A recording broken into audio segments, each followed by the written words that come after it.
Welcome, I'm Judit Kerpics, Assistant Professor to the University of Szeged, and today I am the guest of Collegium Hungaricum Vienna. I will talk about an emancipated female duel, or the long life of a hoax. The turn of the 19th and 20th century is a period rich in iconic moments representing women's emancipation and inspiring readers even today. Not surprising that the catching story of aristocratic women having a topless rapier duel in the forest over not a man but a grandiose cultural event is still an inspiring one. First, let us see the story according to the majority of modern journalistic retellings, because this is the version that had the most impact on visual arts, theatre and popular culture. In the summer of 1892, a sensational story hit the European press. Princess Pauline Metternich Sándor and Countess Anastasia Kielmansegg fought a saber duel to the first blood over a disagreement about flower arrangements at the International Music and Theatre Exhibition in Vienna. The duel was emancipated in the sense of no man was allowed to witness it. Both seconds and the doctor had to be women. The rivalry of the two influential noblewomen in Viennese cultural life has been a recurring topic of the press, and this enhanced the sensation even more.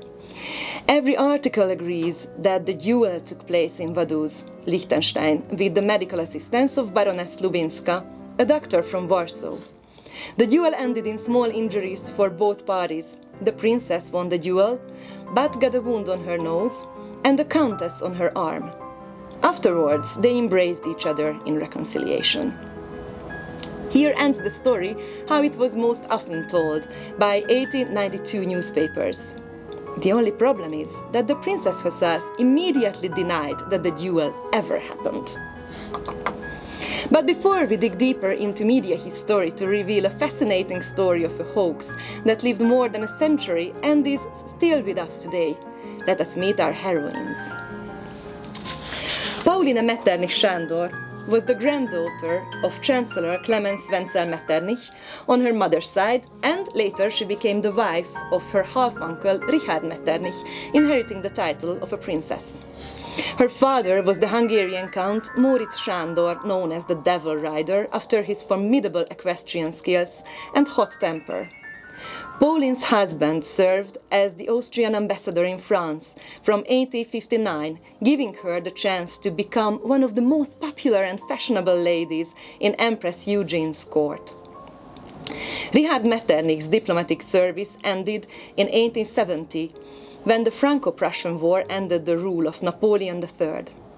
In 1874, the Metternichs returned for good to Vienna, where Pauline secured her status in high society by establishing charitable foundations for polyclinic. Over the years, these initiatives supported, for example, the founding of a new hospital, school for nurses, and cancer research. She planned grandiose cultural events for fundraising. After the death of Empress Elizabeth, Emperor Franz Joseph remained a widower, so Princess Pauline stepped up to take responsibility for imperial representation and cultural life. She was a music lover and a great supporter of Wagner and Liszt. She appeared in amateur theatre as an actress herself. Her contemporaries called her La Jolie Laide, the beautiful ugly. There is a monography on her life and work by Teofilia Vasilko with the title Fürstin Pauline Metternich from 1959. This book describes in details the planning and executing the International Music and Theatre Exhibition. It also mentions Anastasia Kielmansegg.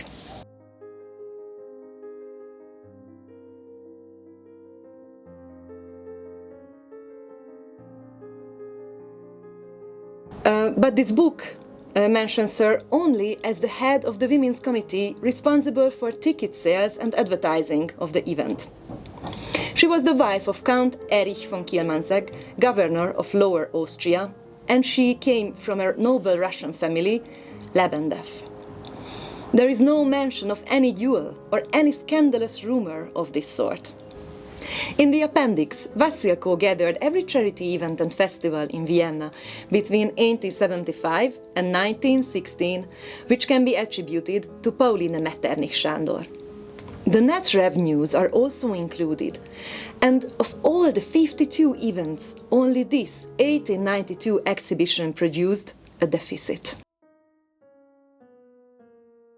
The newspapers at the time mocked her for this fiasco, and some of them interpreted her cut on her nose as the symbol of her wounded pride because of this financial loss. She recovered quickly from this and kept on organizing charity events with great success. The social impact of her work did not end with the charitable causes it supported, but it also gave a responsible job and a platform to women who contributed. The Women's Committee volunteering on the events consisted mainly of aristocrats, but she did not exclude the Jewish bourgeoisie either. The events also provided young female artists of the School of Applied Arts with opportunities to showcase their talents. Now let us get back to the duel. Where did the idea come from? The first articles that are published in the Austrian-Hungarian Empire all refer to the Roman newspaper La Tribuna. The Hungarian daily Magyar Hírlap published the story on the 14th of August with some details, but they also added some words of doubt. Quote, "That's all from Tribuna. The most interesting thing about this is the organizers of the music and theater exhibition in Vienna know nothing about this duel." End of quote. Some Austrian newspapers were not so suspicious. For example, the Freie Stimme referred to La Tribuna, but published the story without any doubt on the 20th of August. Quote, "A sensational story is being peddled to the Roman newspaper Tribuna in Vaduz. The paper reports, a few days ago in Vaduz, the capital of the small principality of Liechtenstein, a saber duel took place between Princess Pauline Metternich, honorary president of the music and theater exhibition in Vienna, and Countess Kielmansegg, wife of the governor of Lower Austria and president of the ladies' committees of the exhibition. The duel was prompted by differences of opinion regarding the exhibition. During the third round, Princess Metternich was slightly injured on the nose and Countess Kielmansegg slightly on the arm. The duelists then reconciled, embracing and kissing each other warmly. Princess Schwarzenberg-Liechtenstein and Countess Kinsky, remember this name, attended the duel as seconds.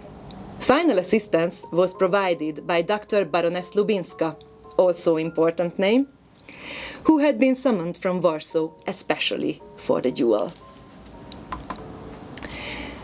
The Romanian Universul picked up the news, adding a small mockery on Pauline's beauty. This time the scandal has some ethnic overtones too. Quote, "But Princess Metternich remained upset because she could no longer go out in public with her wounded nose. The Hungarian aristocracy was scandalized by this duel." End of quote. A week after the first news of this duel, Pauline Metternich Sándor issued a retraction dated to 22nd of August in Esztergom, which was picked up by some newspaper, but of course not all. Quote, "Stupid and ridiculous hoax invented by Italian newspapers." End of quote. No matter, the genie was out of the bottle, and it happened as it always does. Much fewer newspapers published the denial than the rumor of the duel. And the story started to take a life on its own. The news reached the British and American press too, among others the Pall Mall Gazette, the Chicago Tribune, and there are articles about it even in Australia. The story has been retold countless times with various embellishments. Many of those are connected to Baroness Lubinska, who allegedly traveled from Warsaw to Vaduz for this occasion. Some sources claim that it was Baroness Lubinska who suggested the dueling parties to strip down to the waist and fight half naked, so no contamination could get into the wounds from the surface of their clothes. Some sources even mention the Baroness furiously driving away male bystanders with her umbrella with the cry, "Avert your eyes, you lustful wretches!" Besides her role in this affair, we don't know anything about her, not even her full name. There are many visual representations of this duel or similar ones. There is one that has been labeled multiple times as a magazine illustration of this particular duel. Its title is une affaire d'honneur. The picture itself is in the collection of Musée Carnavalet, Paris, part of an album by the famous Parisian illustrator Paul Bellerieux. I could not trace the magazine that originally published it. If anyone knows about it, please leave a comment. We can see that the dueling parties are surrounded by their seconds and some other ladies as witnesses, but almost in the center there is the doctor preparing to treat any wounds that may occur during the duel. The fact that women could enroll medical school in Poland to get a degree only since 1897. There was indeed a Polish female doctor who managed to get a medical degree in 1877 in Zurich and St. Petersburg. Her name was Anna Tomaszewicz-Dobska, and she kept a private practice in Warsaw. And her story could have been an inspiration to the mysterious Baroness Lubinska, here, who probably never even existed. The scholar Ignaz Matyi thoroughly researched the history and sources of this hoax, of this first emancipated female duel. He argues convincingly that not only the figure of Baroness Lubinska was recycled press material, but the whole concept of the duel. I quote, "The hoax about the Metternich-Kielmansegg duel had a precursor 3 years before. In September 1889, newspapers reported on a sword duel near the Imperial Villa in the Austrian spa town of Ischl between Countess Irma Kinsky and Ida, Countess of Schönborn, two Viennese beauties competing for a handsome officer of the Imperial Guard. Kinsky was assisted by Marquise Pallavicini and Countess Hunyadi, while Schönborn had the Countess of Waldstein and Funikirchen as seconds. According to the newspaper reports, this duel was attended by a doctor, Baroness Lubinski." End of quote. Ignaz Matyi dismisses both news as fabrications, and I agree with him, especially because I could not find any reports in the Austrian press in this time period on the Kinsky-Schönborn duel. If high-born Austrian ladies had such a scandal, it seems very unlikely that only the French press picks it up. But what gives the ideas to journalists to write these stories? I cannot tell the one and only answer for that, but my attention turned towards visual representations of the scene. Let us see more pictures that are often used in 21st century articles as illustrations for the Metternich-Kielmansegg duel, but are actually earlier. This is an oil painting by Émile Antoine Bayard. The title is Une affaire d'honneur. Bayard painted it in 1884. The current location of the painting is unknown. Probably it is in a private collection, but thanks to its huge popularity, many copies and prints have survived in public collections, for example, the British Museum. The painting was a huge success, and later that year he even painted a sequel, Réconciliation. And here she is, the lady in the brown dress who seemed to be a bystander in the first picture, is now tending the wound on the arm of the loser. Meanwhile, the lady in black is trying to scare away an approaching stranger in a cart. Now we have the arm wound, the lady doctor, and the impertinent man who needs to be driven away. The rather erotic depiction of ladies dueling half-naked was nothing new at the end of the 19th century, but after it was associated with this particular duel between influential aristocrats, the number of visual representation of this scene increased and became even more popular. The 1892 hoax still lives on in contemporary culture. From history blogs to lifestyle magazines, the story continues to be told as a lesser-known episode in women's history. Some approach it from the perspective of women's emancipation, while others embed this iconic moment in a queer narrative.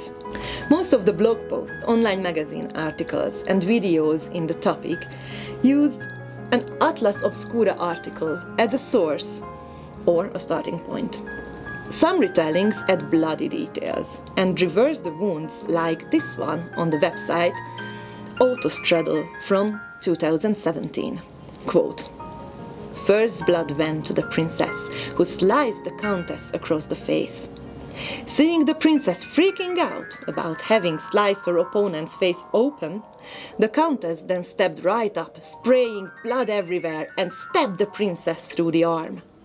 No wonder the seconds fainted. End of quote. The text is clearly for entertainment purposes, still cannot be overlooked that they even changed the year to 1897. The story made an impact on the artistic world. I would not be able to collect all the theatrical photographs, drawings, and paintings depicting this scene. And even today, some painters choose this for their topic. The female duel has been already a favorite topic in theater before the alleged incident, but afterwards it gained even more popularity. In 1907, Joseph Bayer composed an operetta, Das Damen-Duell, which refers back to the International Music and Theatre Exhibition. Much later, in 2013, Polish dance artist Agata Maszkiewicz choreographed the contemporary dance piece, The Duel. It is a two-women piece danced half-naked, and the description of the project refers to the Metternich Kielmansegg duel as an inspiration. The premiere was on the 7th of September 2013 in Tanzquartier, Vienna. British writer Cecil Castellucci and composer Charlotte Marlowe wrote an opera, The Language of Flowers. The title refers to the cause of the alleged duel, disagreement over flower arrangements at the exhibition. The authors of this opera also openly used the widespread story of the duel, and it was staged in the Cockpit, London, 8th of August 2021. The creators attached the details of the opera in a comic book-style booklet, including complimentary comics about Pauline Metternich and her contemporaries. The newer retellings of this story is embedded in many different narratives. A weird fencing story, empowering women, female role models, the triumph of emancipation, queer narratives, etc. There is one element that all of the modern articles agree, but none of the 1892 articles mentioned: that the opponents duelled half-naked. Ignaz Metzi attributes this concept to the Bayard painting because of its extreme popularity in photographed, engraved and painted copies, and I agree that it had a great impact. The concept could be older though. The only place where I have found a mention of half-naked fencers in August 1892 news is from the Hungarian newspaper Budapesti Napló, where they also referred the news as a duck, which means Hungarian and German Hoax. Quote, "The story is quite romantic, but the problem is that its origins are also very romantic. A pretty silver cigarette case was lying in the window of a Viennese jeweler's shop. The lid was engraved with the familiar Rococo image of two beautiful women standing opposite each other, dressed in antique statues up to their waists, engaged in a charming duel. It was very hot, and a flock of white ducks flew up in front of the aforementioned jeweler's shop window, having fled Vienna for the blue skies of Italy to escape the cucumber season. The ducks saw the image on the case and immediately carried the news of the wild duel to Rome." End of quote. This reference shows that the visual representation of women fencing half-naked was already an old and common thing in erotic fantasy, maybe. I cannot say that this is the full picture of the famous Emancipated duel, because new chapters appear every day and some old ones are still to be found. This video essay is not intended to be a debunking, because cultural history is much more complex than the set of verifiable facts. Did the Emancipated duel between Pauline Metternich and Anastasia Kielmansegg really happen? I can confidently say, no, it never happened. But is the story real? Yes, very much it is. It is a very attractive fiction. It appears in online media again and again, inspires artists, and it has found its way into cultural memory. Thank you for your attention.